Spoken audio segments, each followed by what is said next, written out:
Vamos continuar aqui a nossa leitura. Hoje, o livro de Provérbios tem, capítulo 6, tem muitos versículos. São 35 versículos. O vídeo, consequentemente, vai ter que ser dividido. Então, vamos aqui no versículo 6, que fala sobre a formiga.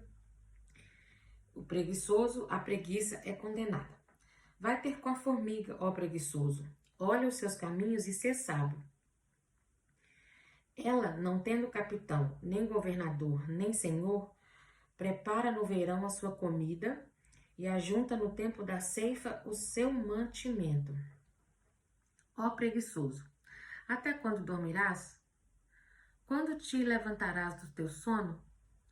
Um pouco dormindo, um pouco tosquenejando e cruzando um pouco as mãos para repouso. Assim virá a tua necessidade como um caminhante, e a tua necessidade como um homem armado. O homem mau depravado, anda em perversidade de boca, pisca com os olhos, fala com os pés e faz gestos com os dedos. Perversidade há em seu coração, pensa o mal em todo o tempo, anda semeando discórdia. Por isso, a sua calamidade virá de repente, subitamente será quebrantado e não haverá remédio. Bom, né, esses versículos aqui nem precisam muitas explicações, né? Porque é bem claro, bem de fácil entendimento. Nos ensina sobre a preguiça, não é? E dá o exemplo da formiga, né? Que no verão ela prepara toda a sua vida para o inverno, ela é precavida. Ela se prepara, ela não é pega de surpresa, porque ela sabe que no verão é o tempo de trabalhar, não é? Que há o tempo de descansar, há o tempo de trabalhar.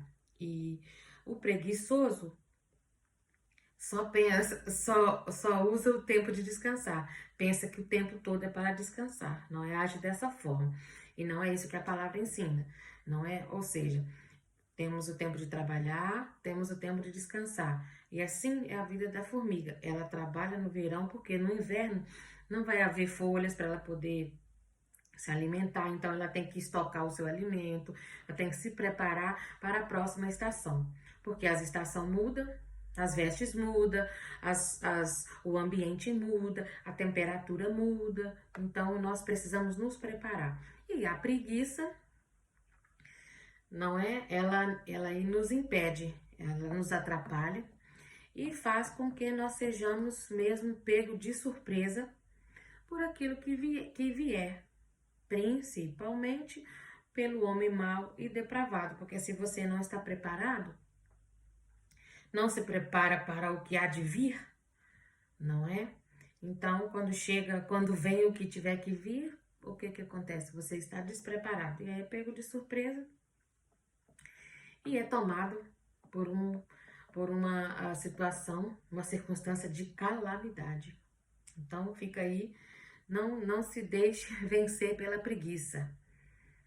Deixa a preguiça de lado, levanta dessa cama, vai à vida, vai lutar, vai trabalhar, vai conquistar, vai vencer, porque o nosso Deus nos fez mais que vencedores. Vamos lá continuar? O versículo 16 diz assim, agora nós vamos falar sobre os 7 pecados dos ímpios. Essa questão do pecado é complicado. Não é que só existe, nós vamos falar aqui 7, mas não existe só esses 7. Existem, né, muitos, porque tudo aquilo que nós fazemos que desagrada ao Senhor, quando nós erramos o alvo, isso é pecado. Diz assim no versículo 16. 6 coisas aborrece o Senhor, e a 7ª abomina sua alma. Os olhos altivos, desagrada ao Senhor, aborrece o Senhor. A língua mentirosa. As mãos que derramam sangue inocente. Coração que maquina pensamentos iníquos. Os pés que se apressam a correr para o mal. A testemunha falsa que fala mentiras. E aquele que semeia discórdia entre irmãos. Desses pecados aqui, relacionados aqui, dessa lista desses pecados, Os olhos altivos aborrecem o Senhor, a língua mentirosa, mentira, né? O pai da mentira é o diabo. Os olhos altivos é aquelas pessoas que se sentem melhor do que as outras, é uma pessoa soberba, né? Que despreza ou menospreza, né, os outros, principalmente quando se tem, né, a condição financeira melhor. Os olhos altivos, a língua mentirosa, as mãos que derramam sangue inocente. Às vezes essa mão que derrama sangue inocente não é propriamente aquele que mata, mas aquele que muitas das vezes ataca o caráter da pessoa, porque ofende a outra pessoa, porque também se refere aos assassinos, mas não somente a isso, porque muitas das vezes você derrama o sangue com essas atitudes também, com os olhos altivos, com a língua mentirosa. Às vezes você chega a matar uma pessoa quando você inventa a mentira, quando você usa sua boca para falar, para ofender, muitas das vezes, né, as palavras duras, sem sabedoria, não é? Também chega a matar a pessoa. Não derrama o sangue, né, literalmente, mas chega a matar a pessoa. Versículo 18. O coração que maquina os pensamentos iníquos, olha, se a sua mente fica aí, olha, rodeada de pensamentos, olha, vou passar a perna no fulano, ou é engraçado que, meditando aqui nesse versículo, às vezes, essa questão que o coração que maquina pensamentos iníquos, muitas das vezes é você premeditar o que você vai fazer. Por exemplo, se você tem, vou dar um exemplo aqui muito fácil, você é contratado, você tem um trabalho, o seu horário de trabalho é de 7 da manhã às 7 da noite. Se você, ao trabalhar o seu patrão, saindo 6 horas, sem comunicar ou com alguma justificativa, né, que seja comunicado ao seu patrão, ou algo combinada, né, de antemão, né, você está, e você já vai trabalhar com esse intuito, você já está maquinando mal. O seu coração já está com os pensamentos iníquos, porque isso é errado. Não só eu dei essa questão porque para mim, principalmente, é uma questão muito importante. No seu trabalho, se você não cuida bem das coisas do seu patrão, não é? Se você trabalha com aquele pensamento assim, não é meu, pode gastar, não vou cuidar bem porque não é meu, porque não me pertence, ele tem muito. Isso são pensamentos iníquos. Isso são pensamentos que o seu coração fica maquinando aí, esses pensamentos errados. E o Senhor aborrece isso também. Os pés que se apressam para correr para o mal.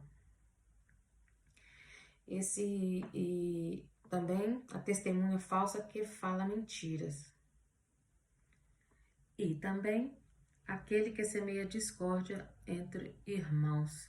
O indivíduo que semeia discórdia faz com que o propósito de atingir as suas, e faz disso um propósito, né, de atingir as suas metas, as suas estratégias.